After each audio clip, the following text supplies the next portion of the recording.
You guys all set? Yes. Good? All right. Sorry, Coach. Wasn't working back there. Just hold it. Okay. All right, just a few updates on players. Eku Leota, so he injured his pec in the game, is going to get that repaired tomorrow, so most likely that is season ending from that standpoint. Zach Calzada on his repaired shoulder will get another surgery on that. That'll be Wednesday. And so they'll go in there and repair some of what had happened from before. And so he'll be out. That'll be season ending there. Other than that, just as far as players go, guys should be available for this game. Be a couple guys that are day to day from the last game, and we'll see how this week goes as far as our preparation. As far as Georgia, very good football team, 5-0. I mean, we've seen these guys play, defending national champions. So overall, just as a football team, they're well coached. They've got have had a lot of success with their program, and certainly you see that right now. You watch these guys on offense and look at Stenson Bennett. Start with him, the quarterback, playing confident. He's, in my opinion, a very good player. Run, throws, can create, and has shown that all through this season, last season. He's got guys around him, starting with the tight end, Brock Bowers, and he is a fantastic football player. He shows that, plays extremely hard, makes plays for him. They try to utilize him in a lot of ways.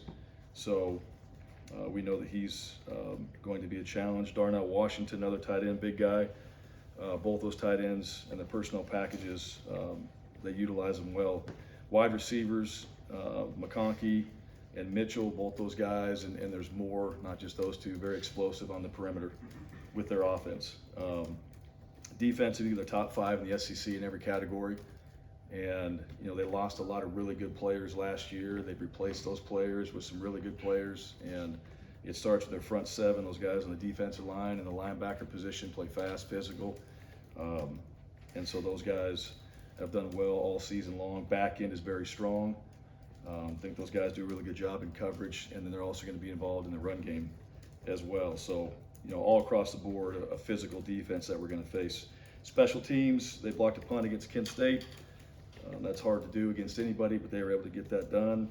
And then overall in special teams, again, I mean, they got their better players out there, and they play extremely fast, extremely hard, and they have confidence. This for us is our first road trip. So that'll be an opportunity for us to travel, get these guys on the road, and we'll bus there. And, we'll get planned for our travel and how we expect that to go, all right, on our end of things before we go out there and play and get ready to go on Saturday. As far as our team, Sunday was a good day to come back, recover, learn from the things from the previous game, and then Tuesday will be a physical practice that we get a chance to get back out there and really start planning for Georgia. All right, and putting that together. So with that, questions? If you have a question, raise your hand and we'll call on you. Bryan Stolzel from Sports Rivals. With Anders kind of struggling in the last few games, have you thought about giving Evan a chance to, especially on those long field goals that he can build? You talking about Alex? Alex, sorry. Yeah. I was thinking Evan. Yep. First, his brother. Yes. We'll give him a chance. Yeah. Can we get him here? Yeah. I think we have faith in Anders. I know that he is. That's not anything. From practice. He's been very good in practice, and Anders is a very consistent guy, and we still believe in him. Yes, Alex is available. Alex can go out there and have opportunities as well. But we still believe in Anders and know that he's a guy. He's played at a high level. We've missed a couple kicks. All right, that's very apparent, and we need to make those, and that's not anything that we don't talk about in this room. So this week we're going to have to prepare a little bit differently, and even in the kicking game, just having ourselves obviously on the road, it's going to be different environment, so different things we have to do to get our guys prepared. But the one thing about Anders, I know that he will make whatever adjustments he needs to make to go out there and be successful for us in those moments, and he's done that. So Alex is ready, but Anders, still has our full support. And, this week is going to be a great week to get back on track and be consistent in the Georgia game. They're up top. TomRadioL.com. With Eku out, I guess first, what did you see from Marcus Bragg Yep. stepping in there, and also just how do you feel about that edge position moving forward? Well, Eku's a big loss, and this has nothing to do with anybody behind him. It's just he's an emotional leader. He's one of the smartest football players we have. I mean, he is a guy that you want on your team. How he prepares, all the things he does, the respect he has of his team. So I thought Bragg did a really good job, and I think not getting all those reps, Eku and Derek are getting the majority of the reps, and then all of a sudden, bang, you're thrown into the mix. And so he settled in well. He made some plays. We got beat on the edge a couple times, but he was very close to being in the right position. And just that experience of getting out there and playing more as the game went on, he did better and better. So he and Derek, both those guys on the edge, and then Dylan as well, getting that ironed out on what we want to do with that edge position. That's what we have to work through this week. So we'll see what that looks like as we put the packages in and who we have to utilize. But we still want to get the best front seven we have out there on the field, and especially against what Georgia does. They run the ball effectively. All right, they obviously can throw it. You got to get pressure on the quarterback. You give them too much time. Those guys create out in the open space. So we're still working through some of that. But I thought Bragg played well. Jason. Ryan, Jason, Auburn 247. You former quarterback yourself. For Robbie now going first time he will ever played on the road, much less being a starter. How do you prepare for that as a quarterback, and what's important, or is it just a matter of just going out and trying to handle it? Yeah, I mean, you try to prepare through the week and provide noise, right? That's really what you can do. And we're not going to bring in extra fans to yell at him and things like that. You're going to go into a hostile environment. You're not going to be favored, all right, when you get in there. And that's part of just the mental side of playing that position, but that goes for everybody. And then the noise becomes the factor. I think for Robbie, it's still continuing just to play within himself. He's learning, he's growing, he's developing. He did some really good things in that game. And he's a playmaker, and he can do more. And I think the confidence that he took away from the LSU game, we have to build on that, and then obviously be better going into this one. But the noise is really the biggest factor. And then just handling really every play when you're on the road. That's really what it comes down to. And I think that's the one thing from coaching that position and playing. It's just handle each and every play. Focus on the sideline, get the call in, communicate that, make sure that everybody's on the same page. Know that you're not going to be able to yell out information to guys, so you got to make sure that they're either it's a hand signal or whatever you have to do to make that adjustment. Keep everybody on the same page and then execute the play that's in front of you. And so I think that's one thing I really appreciated about Robbie is I see that from him. I think his focus, I think the way he's handled himself, I think the maturity that he's showing, all right, each and every game is getting better. So we'll see how that looks this week. But we got to focus on us. We got to make sure that we're doing things on the offensive side of the ball that we can control and then just handle the environment when we're there. To the right, Mark. Mark Murphy, inside the Auburn Tigers. When you had a chance to look at the video, how did the interior offensive line do with 3 swaps on position? Yeah, I thought they actually did well. And I said it before, and it was a little bit of feast or famine. We had some big runs, and then we had some ones that we got, and it wasn't all just the inside guys, all right? It wasn't just all the offensive line. We just had some negative plays that put us behind the chains, and some of those were self-inflicted. But overall, I thought Brandon played well. I thought the interior guys did a good job. I thought the O-line, for the most part, had a solid game. There's plenty of things that we looked at that we can improve on. But overall, I mean, there were some real positive things in that game as well. The run game, we were able to get that going, and then a few penalties, some other things that kind of slowed the momentum down. But other than that, those guys, I thought were doing some things up front that we hoped we would see, and then stuff that we can build on moving forward. Up top, Johnny. Coach Johnny Conley, ABC 3240 in Birmingham. Just wanted to ask you about Stenson Bennett. Obviously not the most athletic guy in the world, but what makes him such an efficient quarterback for them, and ultimately, why has he been able to be such a winner since he's been there? I'm not sure Stetson would say that. He's a good player. I'm impressed with him. I mean, there's more guys that are bigger and more athletic and all that. I was fortunate to coach a guy that wasn't very athletic that won more games than any college quarterback ever. And they would say the same thing about him. I mean, the guy's a winner. He makes plays. He's plenty fast enough to run the ball. He's plenty fast enough to scramble around and make plays. He finds the open receivers. He's accurate. And, he manages their offense really well. And that's one thing that I've got a chance to see him and watch those guys for a couple years and watch him as a player. And he's done a very good job. So really, I don't see a whole lot of weaknesses in his game. I think he's got really good command of what they're doing. And he's plenty good enough to hurt you in all different ways. So you have to know where he's at. You have to do a great job in coverage. You got to do a great job in trying to pressure the quarterback. You got to do a great job when he scrambles of getting to him. And you got to play the entire play with him too, because that's what he does. So if you're going to let off, he's going to take advantage of that. You got to play the whole entire play against a quarterback like him. Tobias? Bryan, Tobias Wilborn, AL.com. Well, two things. One, did you get a chance to review that third down play, or did they say anything when you sent it in? And then, in the second quarter, I haven't seen the result from the officials and all that. Which one are you talking about? Yeah, the face mask that was called on Derek in the second quarter. Yeah, I haven't seen what they came back with yet. Okay, and then the other thing is, where do you see your run game? Where can you think you can improve the run game going forward, particularly against a tough UGA team? Yeah, well, I think number one starts inside, right? And that's number one. We can make improvements in a lot of areas there, but you got to start with your interior guys, right? Not giving up penetration. And like we talked about before, I thought they did a good job of that. And we've improved in that area, but that's always where it starts, right? You're going to play a really good D-line. You're going to play a good front seven. They're going to bring pressure, eliminating that, and then protecting our edges and finding ways to get on the perimeter as well. That's part of it too. So your tackles, your tight ends, that includes your wide receivers, just getting out there on the perimeter.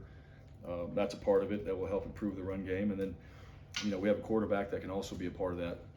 And he becomes an option as well. And he's done some good things, we've asked him to run. We had a few explosive plays with him, and we got to keep building on those things. So, it continues to be, things that we've done, but, every single week we've got a little bit different scheme, a little different opponent. Who are the guys that are the strengths on their team? And, on this defense, they're all the strengths on that team. So every single guy just doing their job and making sure that, we provide our backs a chance to get started. And I think that's the one thing. Jarquez, Tank, both those guys showed that we get those guys started, they can get yards. So we got to do a good job up front to make that happen. Second round, Bryan. Coach Bryan Wilson, World Report. The change in offense game plan was obvious, and it yielded some very positive results for you all. Even like turnovers aside of the game, are you and the staff encouraged, are the players encouraged by this change of pace, and does that, justify the change? Well, I think we got a chance to do some of the things we've been doing.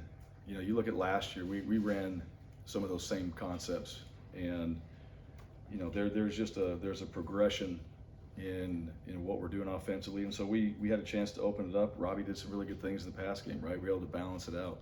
That was encouraging. Our young wide receivers that have been thrust into playing. All right, Amari Kelly has a big catch. Camden Brown's got a big catch, and Barr had a couple big catches in there as well. So, those things were good. That was encouraging to see some young players step up and do some things on the perimeter. We obviously have to be better than that going to this game, but in every game forward, because we weren't good enough to win the football game. But overall, there were some positive things in the pass game that I thought helped us. I thought we did a couple things differently that we hadn't done this year, which gave us a little advantage on the perimeter. And then, the run game, like I said, just, some more consistency there when it comes to maybe eliminating the negative plays. That would be the key. All right, stay on task, stay on track. And, we want to be efficient on first and second down so we can stay ahead of the chains and eliminate some of those negative plays in the run game, and then continue to keep the balance that we had. Go middle back, Mike. Yeah, Mike Griffin from AJC.com. Missouri had a lot of success pressuring, playing a lot of press, man coverage, and some zero. How much of that have you done defensively? And then my second part of my question is Mike Bobo and his familiarity. How much of an advantage might that be in terms of his familiarity with the personnel? Yeah, I think I couldn't give you the exact percentage of zero and pressures and man. We've done that. We played man coverage. Zero, we saw some of that in the last game as well. I mean, every defense is going to have a package, where they're bringing everybody. So we do that as well. When we do it, it kind of depends on the game plan. But yeah, Missouri did a good job. I mean, they played hard. They got some momentum. You could see in that team that they were, once they had a few plays and some success early on, you could see the shift in that football team. Those guys played hard. And we know from playing, I mean, we said before, they're a good football team. They showed that. They just came up short, against another really good football team. So those guys were playing extremely hard. And as far as Coach Bobo, being around him and having him here and all that, yeah, sure. I mean, I think there's familiarity with staffs from guys you worked with, guys you've been with before. And obviously he's there, and, Mike and I mean, we got a lot of respect for each other, and he's helping that staff. There's a reason why they're successful. I mean, their offensive staff is very good. Their whole coaching staff does a great job. They've shown that. So, and he obviously brings a lot of value to that program too, not just against us, but for everything they're trying to do, because he's a very good offensive coach. And, I think I know that place is special to him, and had a lot of success there as a coordinator before. So, you can see some of those wrinkles that they're utilizing that he's helped bring to that program. Tom? Bryan, TomRadell.com.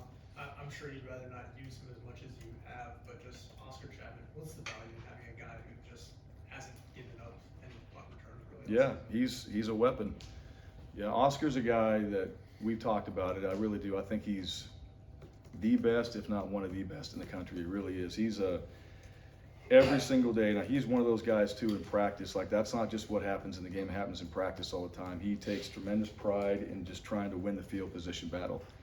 And we had a few guys out, so it was really important in the last game that we had some hang time on the punts, that we put it in the right location so we knew where we were going to cover. And he did exactly that. So he gave our guys an advantage by what he did. And, sometimes in games, the field position becomes a huge factor, right? And he's a guy that can put the ball in a lot of spots, and we trust in him to place the ball where it needs to be placed, and then we're going to cover it. And, they didn't have any return yards, so that helped us a lot in that last game. Bill?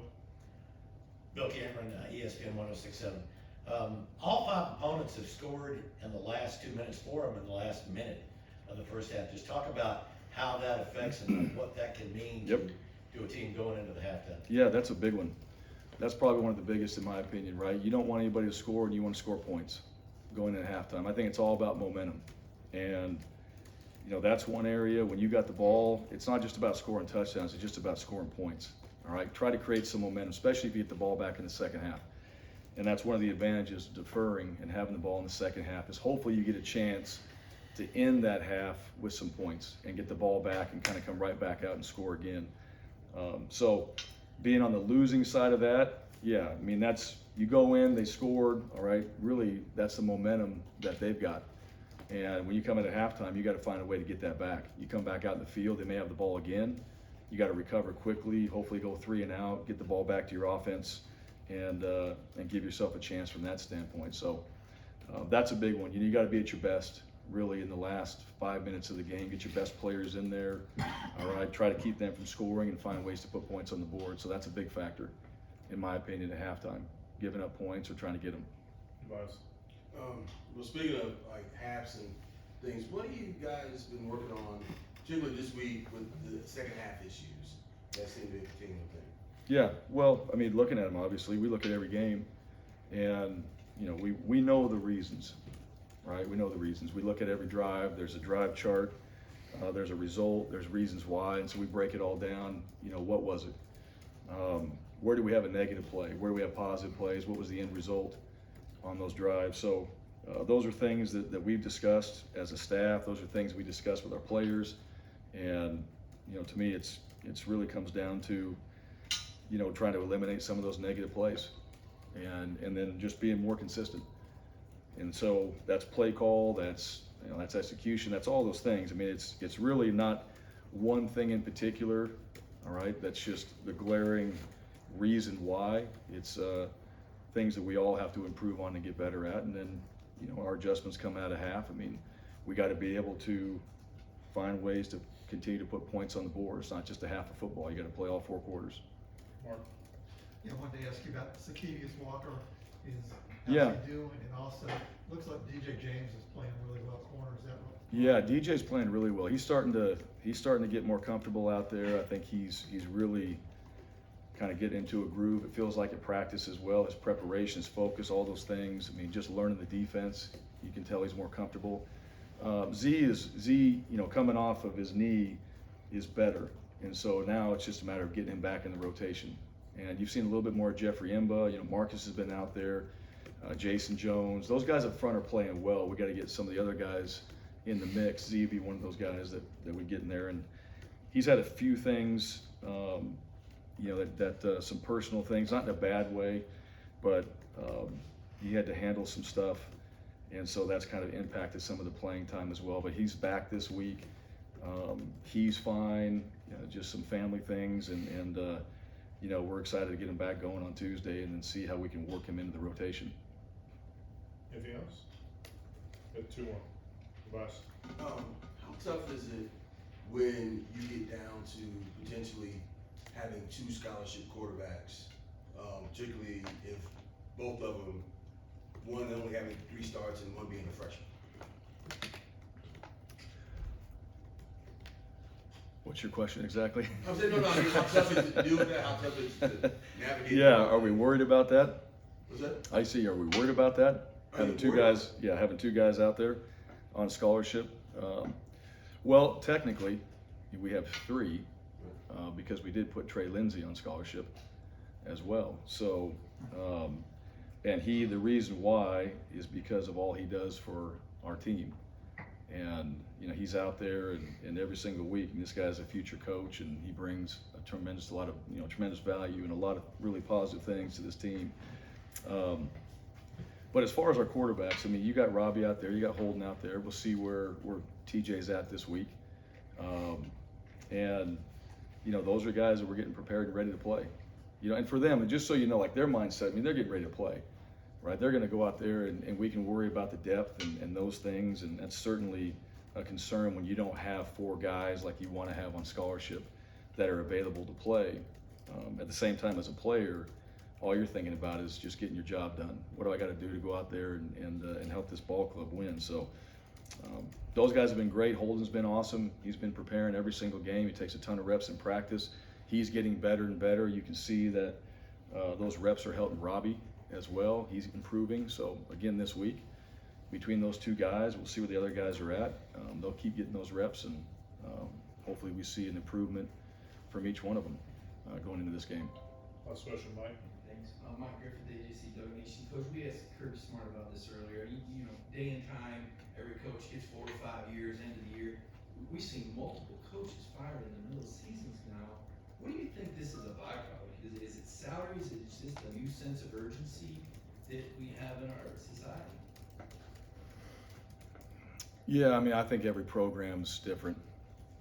I mean, I really do. I don't know. I don't know if it has to do with anything bigger than that. I mean, just and I couldn't tell you each and every program's situation and where they are and those type of things. So yeah, I mean, it's just that's just part of it. And I don't know if there's a better answer than that. I know there's coaches. I mean, I've seen coaches out there. There's good coaches out there, and but every program's got different things they're working through and what they want. And so I think that kind of just goes back to where they are more than anything, and where those coaches are in that program. All right, Coach.